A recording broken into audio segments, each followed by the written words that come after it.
Look, let's talk about this story. I find this one fascinating, that a time capsule sealed by Princess Diana at Great Ormond Street Hospital in 1991 has been opened. Now, Andrew, what can you tell us? What did it reveal?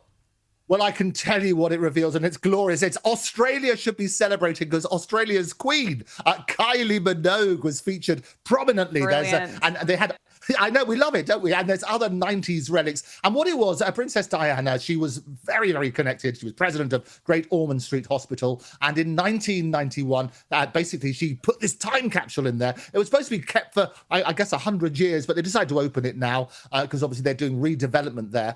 Inside that capsule, they had obviously the Kylie Minogue CD, which I know is in your music collection. Of course. But they also had you've got to play it every day. I love it.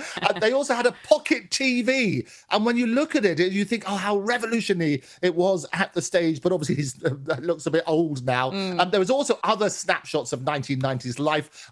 They basically had all sorts of things. They had newspapers from that sort of side. They had a hologram of a snowflake, which at that stage was interesting. Now, we have a program over here called Blue Peter.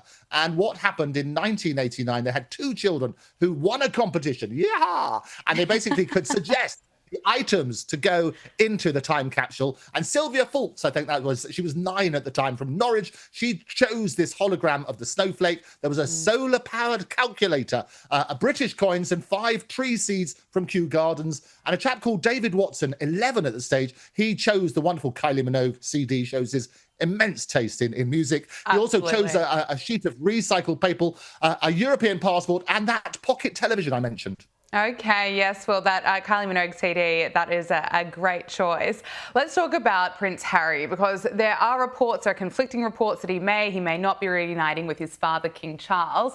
For, of course, if he does, this will be the first time in nearly 2 years when he returns to the UK in a fortnight. So Harry is scheduled to be in London to attend the Well Child Awards. And, of course, this will be his first visit to the UK since losing his legal battle to have taxpayer-funded police protection reinstated. So, Andrew, what are your thoughts? What are you hearing? Do you expect at this meeting between Prince Harry and his father, will it take place?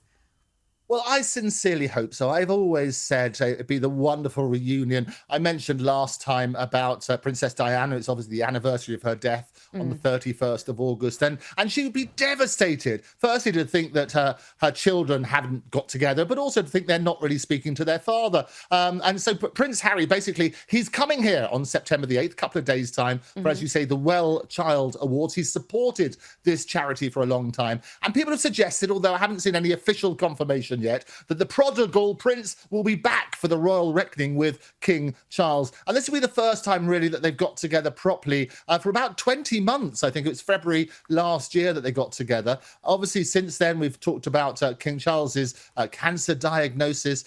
We've also had that legal decision regarding Prince Harry's security. And what's going to happen, it's not automatic, because obviously he's not a working royal anymore, so it's not automatic. But if he gives notice and enough sort of time, then there will be appropriate protection there. And I'm sure that has happened this time. Okay.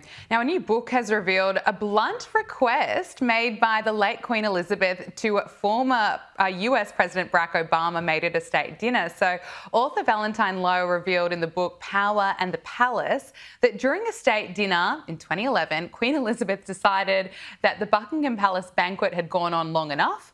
And the claim is that the Queen actually asked British finance minister at the time to tell Barack Obama that it is time to go to bed. Look, is this true? What do you make of this? Oh, it's glorious. This is Her Majesty all over. And what a wonderful lady she was. We've all been at those dinner parties where the guests just refuse to leave. And it was past midnight. This particular story, Valentine Lowe's brilliant Power in the Palace, all sorts of revelations, but some of which I've heard before. But basically, it was a state dinner in 2011, and Her Majesty was brilliant at having these state dinners, but they can drag on. And apparently, it was after midnight, and she turned to George Osborne, who was the Chancellor of the Exchequer at that stage, and said, "Will you tell President Obama it's time to go to bed?" And so they worked on that sort of basis. And I'm sure that was was true. And they worked on that sort of things. But George Osborne, he recalls that actually he didn't want to go over to President Obama. But what happened, he had a particular aide, the Queen's private secretary, said, "Don't worry, we're handling the situation." So an interesting revelation. It won't be the first time that's happened. And I had the joy of meeting Her Majesty on a few occasions, and also Prince Philip, they were the brilliant double act. And I was introduced to Her Majesty and said, "This is Andrew Eborn. He's a barrister and also a magician," because I perform as well on that sort of basis. And Her Majesty said, "Oh, how nice." And Prince Philip came up to me, same introduction, but he sort of looked at me and said, "Well, I bet that's good for pulling the birds," is what he said. He was notoriously good for those little quips, and they were also the perfect double act. But Her Majesty, she wouldn't like the fact that people spoke about her private discussions. She always wanted to keep that secret, in the same way she sort of kept her private discussions about politics. She had lots of very strong views, but the idea was that the monarch's always above politics, so shouldn't be quoting things publicly. Well, it's interesting because also in this Valentine Lowe book, it uncovers a secret relationship between the monarchy and the government. So, and also reveals what the Queen Elizabeth, thought around Brexit. What can you tell us? Well, she basically didn't want to. She said that she thought that we shouldn't be leaving the EU. She thought it's better the devil you know. She's had those conversations with a number of ministers. Again, as I say, the Queen was above politics and wouldn't want those views publicly known. The vote went against her wishes, and we voted here in the UK for Brexit.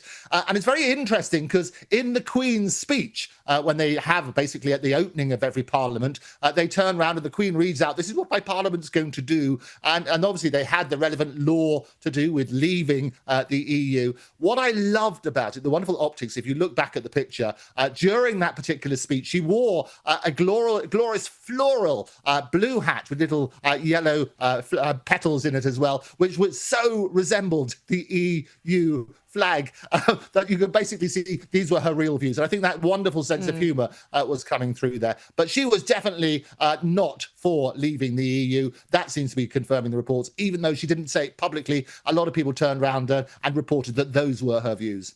Finally, before I let you go, Prince William and Princess Catherine's first official outing since their appearance at Wimbledon back in July has been confirmed. They're set to visit the Natural History Museum, of which the Princess is a patron. What's going to happen here? Well, what's going to happen? September the 4th, so tomorrow over here in the UK, it's going to be, as you say, their first official outing since Wimbledon. Wimbledon's a few months ago, 7 months ago, on that sort of basis. Sorry, 7 weeks ago, not 7 months, 7 weeks ago. And what's going to happen? She's going to go to the Natural History Museum. It is their first official outing. They're going to engage with children, apparently, about biodiversity projects and so on and so forth. And it's going to be a return to public duties. People adore, particularly Princess Catherine. They're going to be absolutely delighted. I'm sure the papers and other media will be swamped with images of that particular engagement. Absolutely. Andrew Eborn, UK barrister and broadcaster. It is brilliant to speak to you as always. Thank you so much for joining us. A real pleasure, Gabriella. Looking forward to the next time.